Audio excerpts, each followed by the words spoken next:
রমদারি বাটুতাছি রমদারি বাটুতাছি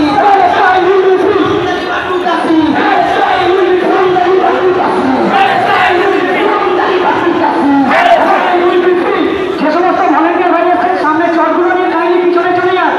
যে সমস্ত ভলেন্টিয়াররা এসছেন সামনে চট আছে, মহিলাদের জন্য পিছনে চট করে নেন। মিডিয়া বন্ধুদের বলবো সামনে চেয়ার পাতা আছে, মিডিয়া বন্ধুদের বলবো আপনার সামনে চেয়ারে এসে আসন নিন। আর যে সমস্ত অর্গানাইজেশনের জিম্মাদার এসছেন, যে সমস্ত অর্গানাইজেশন রাজ্যের জিম্মাদার এসছেন রাজ্য পর্যায়ে, তাদেরকে আমরা স্টেজে আসার জন্য আহ্বান করছি। মহিলাদেরকে আমরা চটে বসার জন্য আহ্বান করছি। দায়িত্বশীল যারা এসছেন খালি করে দিন, দায়িত্বশীল ব্যক্তিরা যারা এসছেন খালি করে দেবেন। যারা দায়িত্বশীল আছে রাজ্য পর্যায়ে তারা ছাড়া বাদবাকি সব স্টেজ থেকে নেমে যাবেন। আর যারা স্লোগান দিচ্ছেন আপনারা একটা সাইডে গিয়ে স্লোগান দিন। এই সাইডে এই গাছাতে বোম মারে তার উপরে বোমা মারে ওই জালিমের ক্ষমা নেই। এই গাছাতে বোম মারে তার উপরে বোমা মারে ওই জালিমের ক্ষমা নেই। অসহায়ের খবর খুঁড়ে তার উপরে নৃত্য করে ওই জালিমের ক্ষমা নেই। অসহায়ের খবর খুঁড়ে তার উপরে নৃত্য করে ওই জালিমের ক্ষমা নেই। দেশের নামে আমি স্টেজে আসার জন্য অনুরোধ করছি জামাত ইসলামী হিন্দের সর্বভারতীয় নায়েবে আমির জনাব মালিক মোতাসিম খান সাহেবকে আজকের যিনি প্রধান অতিথি স্টেজে আসার জন্য আহ্বান করছি। ডক্টর মশিউর রহমান আমির হালকা জামাত ইসলামী হিন্দ, আমি স্টেজে আসার জন্য অনুরোধ করছি।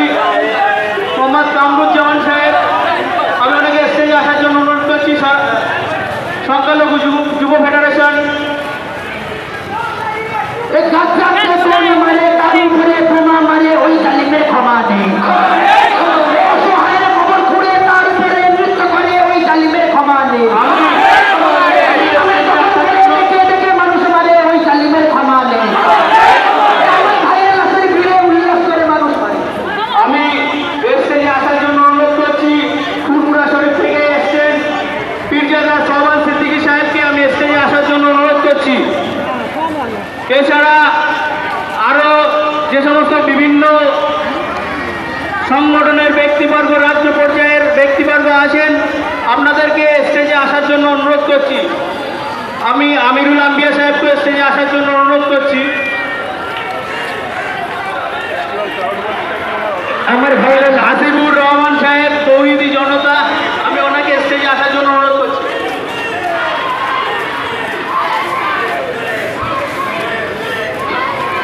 অসহায়ের ওই জালিমের ক্ষমা নেই। অসহায়ের অর্থ কেড়ে নিজের দেশে প্রাসাদ গড়ে ওই জালিমের ক্ষমা নেই।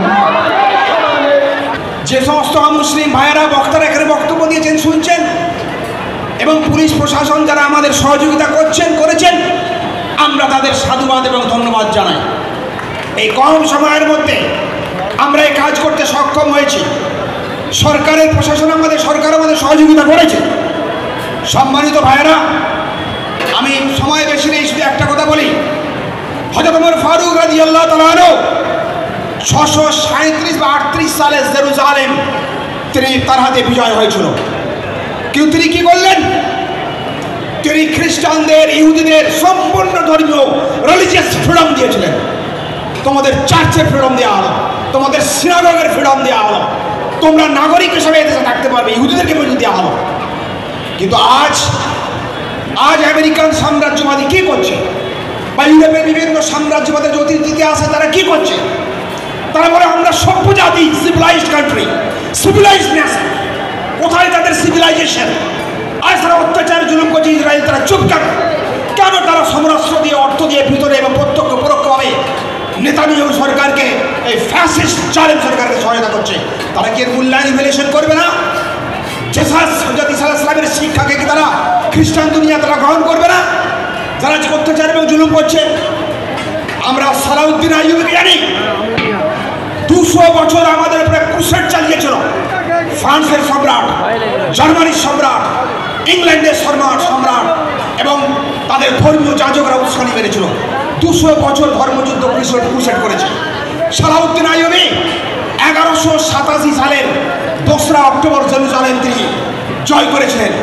কিন্তু তিনি খ্রিস্টান নাগরিকদের পুরো স্বাধীনতা দিলেন, তাদেরকে মুক্ত করে দিলেন, তোমরা যেখানে পারো যেতে পারো, তোমরা এখানে থাকতে পারো, জেলে থাকো। অথচ মুসলমানদের কাতলে আম করা হয়েছে, গণহত্যা করেছে ক্রুসেডাররা।